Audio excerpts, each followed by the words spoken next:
UP विधानसभा चुनाव में स्वामी प्रसाद मौर्य की राजनीति पर ऐसा ग्रहण लग चुका है कि कुछ भी उनके पक्ष में होता नहीं दिख रहा। मौर्य खुद अपनी सीट पर बुरी तरह फंसे हुए हैं, तो वहीं उनके बयानों से खुद उनके नेता ही नाराज हो जाते हैं और उन्हें पार्टी में कोई भाव नहीं मिलता।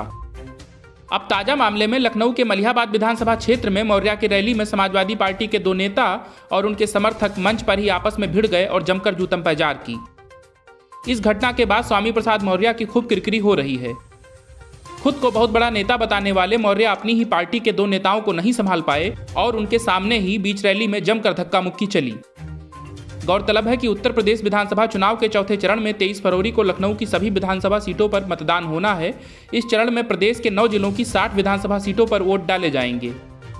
वहीं स्वामी प्रसाद मौर्य लखनऊ के मलिहाबाद विधानसभा क्षेत्र में जनसभा कर रहे थे। इस दौरान स्वामी प्रसाद मौर्य का भाषण खत्म होते ही अचानक सपा के 2 नेता और उनके समर्थक मंच पर ही आपस में भिड़ गए। दोनों के बीच जमकर धक्का मुक्की और मारपीट हुई। काफी देर तक हंगामा चलने के बाद किसी तरह वहां मौजूद लोगों ने बीच बचाव करके उसे खत्म करवाया। मलिहाबाद विधानसभा क्षेत्र से सपा प्रत्याशी सोनू कनौजिया के समर्थन में स्वामी प्रसाद मौर्य जनसभा करने पहुंचे थे।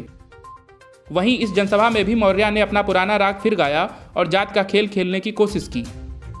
मौर्य ने कहा कि योगी ने जो 80 और 20 का नारा दिया था, क्या 20% लोग इस देश के नागरिक नहीं हैं?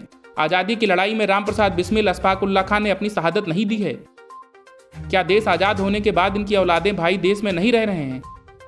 हालांकि सीएम योगी ने किसी धर्म विशेष या जात विशेष का नाम लेकर 80 और 20 वाले समीकरण की बात नहीं की थी, लेकिन जात के खेल में अंधे हो चुके मौर्य खुद ही हिंदू मुस्लिम पर उतर आए। Bureau news of India.